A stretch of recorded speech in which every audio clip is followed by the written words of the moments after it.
thing, but this guy just froze randomly. I don't know, nothing's popping up. Like, if I try to attack him, like, nothing works. I don't know what he's doing, man. I'm scared.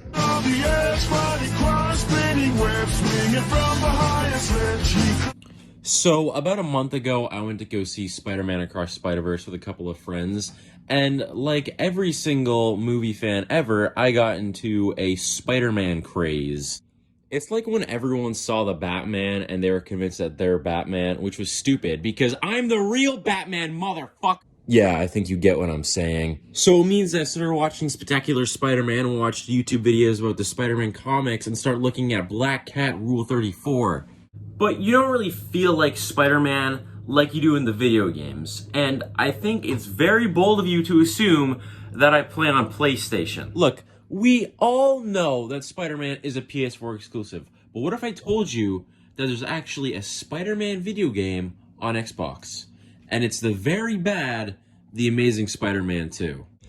5.4 on IGN and 46 on Metacritic. Critics killed this game cold-blooded. Like the lizard. He's cold-blooded like the lizard, you know. The lizard. The Spider-Man villain, the lizard. Poor Peter Parker.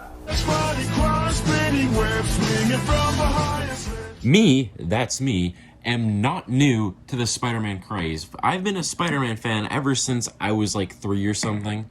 So for as long as I can remember, The Amazing Spider-Man 2 has been a terrible, atrocious train wreck of a movie. But ever since Andrew Garfield was in Spider-Man No Way Home, either, I'm not going to say it's the new fans, because it probably is the new fans, but people have switched up and are now saying that the Amazing Spider-Man movies are really good. I have never been able to watch The Amazing Spider-Man 2 in one sitting. It's always been 2 or more. One time, me and my friend watched as a joke because he thought it'd be a funny, bad movie, and we couldn't finish it. It was so bad.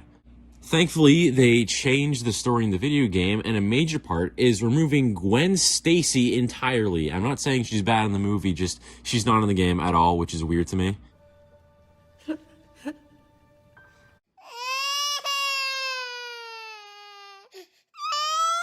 So, what is this video game sequel? Yes, a sequel. It's called The Amazing Spider-Man 2. Start out with? Well, of course, Spider-Man's origins, Uncle Ben's death.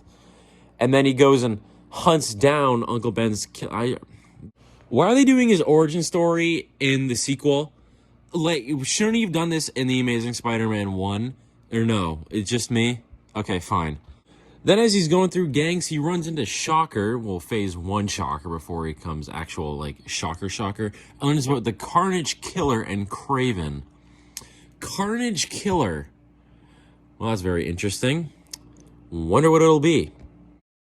Shocker, Kraven, Kingpin, and Carnage are all really different additions, I would say.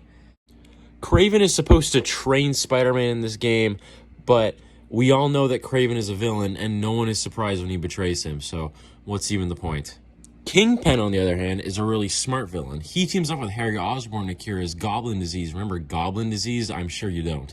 To cure his goblin disease, and by testing on Ravencroft Institutes, which is basically just the Arkham Asylum of the Spider-Man universe. Kingpin is the strong suit of this story, but unfortunately, it's ruined. Unfortunately, Electro and Green Goblin come out of nowhere, and Electro reveals that he got tested on, even though we never saw it, and he was in one scene, and shortens the missions and cuts the story off. Then we get thrown right into the Carnage boss fight, which makes no sense because the Venom isn't in the game. How does the symbiote exist? How does Carnage here? I don't know. And then it sets up Chameleon, which is really, really hype, except then you remember that The Amazing Spider-Man 3 never happened, and they're probably never going to make a game, so it was all for nothing.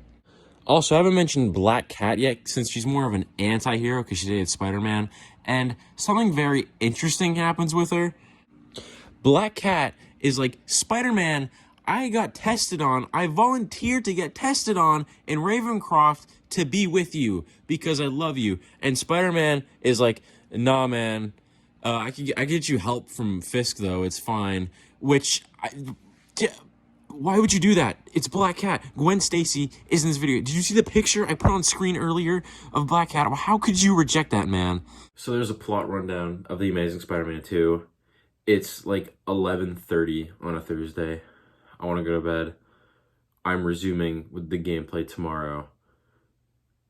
Oh my god. Where do I even start with this game? Everything about the gameplay is just bad. Let's just start off by saying that this game looks like actual garbage. GTA 5 came out a year before, and a year later, Batman Arkham Knight came out. One of the best looking games ever.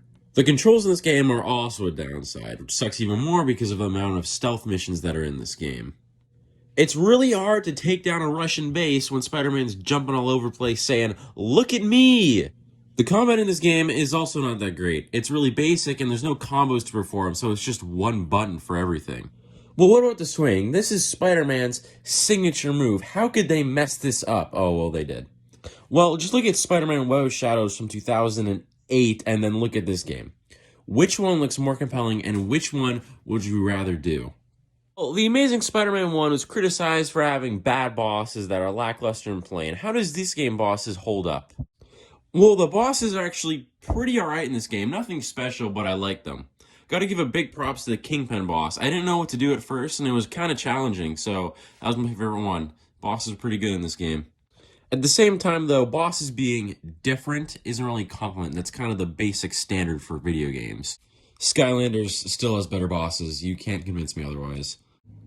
Also, this game is really short. It only has 14 missions, and 3 of them are just filler bosses. Everything I've said about this game so far has just been basic or lackluster compared to other games, but the collectibles in this game change the game in a different way.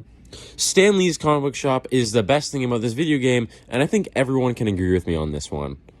You can collect character trophies, which are basically just figurines that tells you all about the characters. Kind of like if Funko Pops had descriptions on the sides, which they don't for some reason. Why don't they have that? That'd make a lot more sense. But I really like the comics in Stan Lee's comic book store. All around this city, there's comic book pages and 300 to collect. And it's not like they're hard to find or anything. They're just right out in the open. And it's not like they're just covers. You could actually read the comics. That's how you do video game collectibles. Give the player a really, really good reward. It's kind of like the original Animal Crossing NES games. Everybody wants them because of how fun they are. But nothing beats the arcade challenges in Stan Lee's comic book shop. Combat challenges that progressively get harder and harder with a really nice reward. It's the superior Spider-Man suit, the best spider suit that anyone has ever made. At me, I do it, I dare you. There's a big variety of suits in this game, and it's not just color variations, they're actually real suits from the comics that look nice. My personal favorites is the Superior Spider-Man suit, Spider-Man 2099, and the Spider Armor.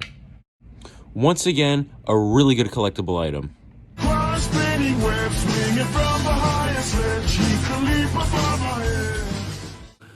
Well, there's the review for Spider-Man. The gameplay was kind of lackluster, and the story was uninspired and ruined by the movie, but the collectibles were fine, but collectibles are just a small part of the game, so it really doesn't bring them up that much. So I'm going to give that game, is that Lego Spider-Man from Spider-Man Across the Spider-Verse? Don't give me a bad rating. Remember you gave Batman a 10 out of 10. Lego Spider-Man, Batman Arkham City is one of the best video games I've ever played and the best superhero game ever, while yours is very lackluster. I'm not giving you a 10 out of 10. I'll fight you then. You want to fight me, Lego Spider-Man? That was incredibly easy.